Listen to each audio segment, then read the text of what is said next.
Assalamu alaikum wa rahmatullahi ta'ala wa barakatuhu. Chers élèves, durant cette vidéo, je vais traiter la suite du cours Prisme droit, pyramide et camp de révolution. L'objectif de ce cours est de savoir qu'est-ce qu'une pyramide et un camp de révolution et de pouvoir calculer leur surface et volume. Commençons par la pyramide. La pyramide est un solide ayant une seule base de forme géométrique variante, triangle, carré, pentagone et plusieurs faces latérales, dont le nombre est en fonction de la forme géométrique de la base. C'est-à-dire, si la base est de forme triangulaire, on aurait 3 faces latérales. Si c'est carré, on aurait 4 faces latérales. Si c'est pentagonal, on aurait 5 faces latérales ou bien 5 faces. Alors, la pyramide est aussi un sommet et une hauteur définie par le segment reliant le sommet et la base. Dans cet exemple, qu'est-ce qu'on a? Dans cette pyramide, la base se forme d'un carré. Alors, le nombre des faces latérales est 4. C'est SAB, SBC, SDC, SAD. Avec SO, la hauteur, et ABCD, la base. Parlons maintenant du patron d'une pyramide. C'est la forme plane obtenue après avoir déplié une pyramide. Par exemple, si deux pyramides ont successivement une base carrée, une pentagonale, donc les patrons obtenus à partir de ces deux pyramides seront sous forme de base carrée ou pentagone et 4 ou 5 triangles en fonction de la forme de la base. Par définition, une pyramide est un solide qui possède une base qui est un polygone, des faces latérales triangulaires qui ont un sommet commun, le sommet de la pyramide. La hauteur d'une pyramide est la distance entre le sommet et la base de la pyramide. La surface totale. La surface totale d'une pyramide est la somme des deux surfaces, à la fois des faces latérales et de la base, et on écrit ST est égal à SL plus SB.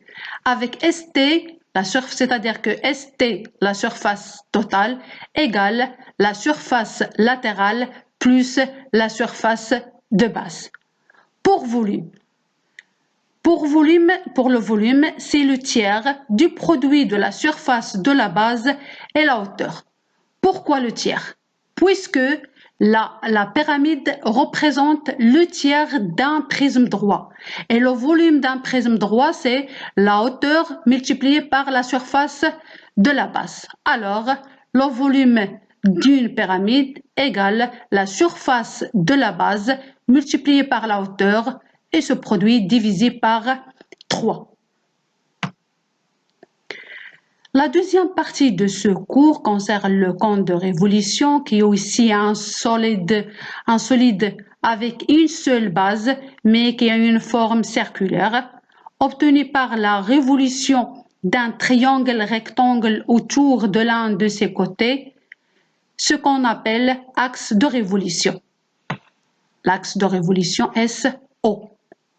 Son patron est l'ensemble de la base représentée par un cercle, la base représentée par un cercle et une seule face latérale se forme d'une partie de cercle ayant comme rayon la distance entre le sommet et n'importe quel point sur le cercle de la base, c'est-à-dire la génératrice.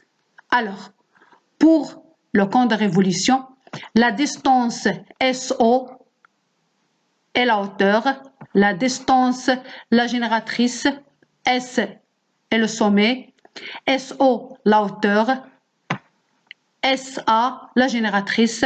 Avec la génératrice, la distance entre le sommet et un point appartient au cercle.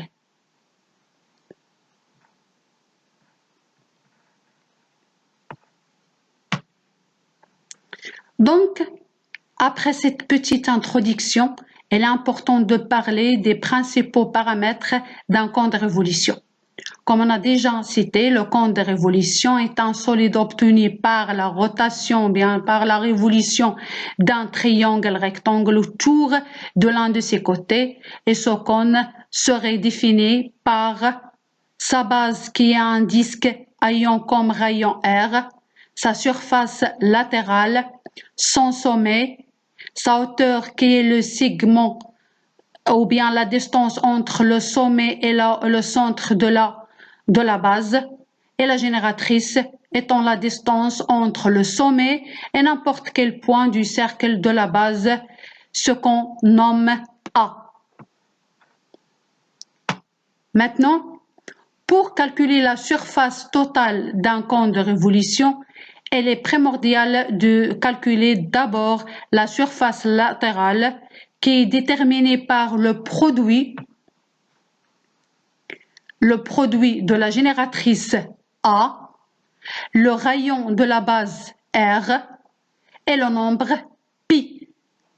Après avoir calculé la surface latérale, il ne reste qu'ajouter la surface de la base à la surface latérale pour obtenir la surface totale.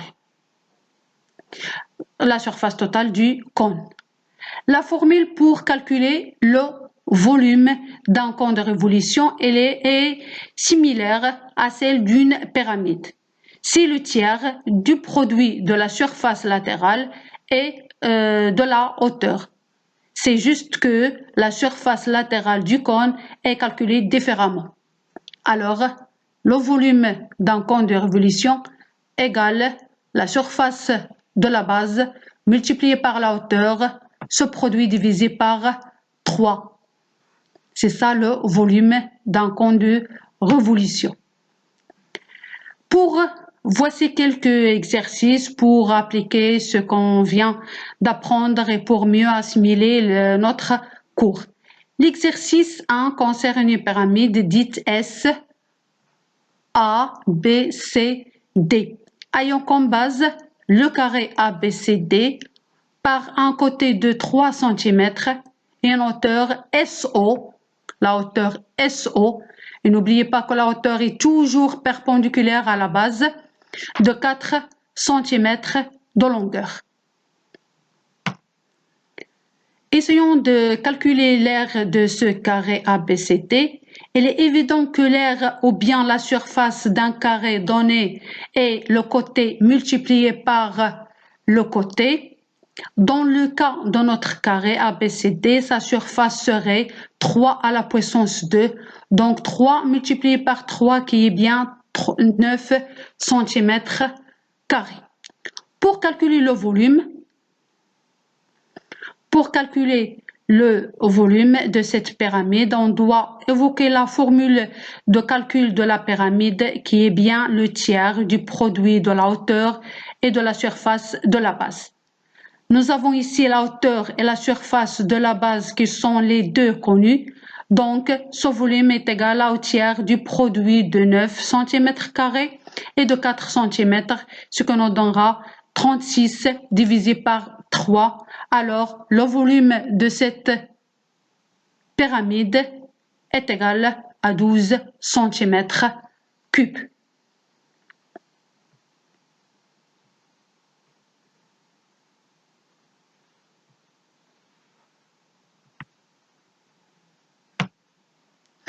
Dans le deuxième exercice, on est demandé aussi à calculer à la fois la surface de la base et le volume, mais cette fois, c'est un cône de révolution.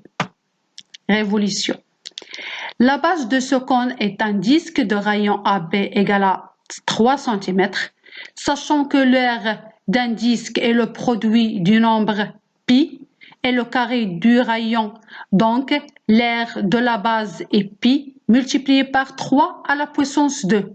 égale 28 cm²,26. Maintenant, le volume. Le volume du cône est défini comme étant le tiers du produit de la surface de la base et la hauteur, qui est égal à 1 sur 3 multiplié par 4 multiplié par 28,26 égale 36 cm³,68. Alors, c'est tout pour cette séance. J'espère que cette vidéo vous aidera à bien comprendre le cours et merci pour votre attention.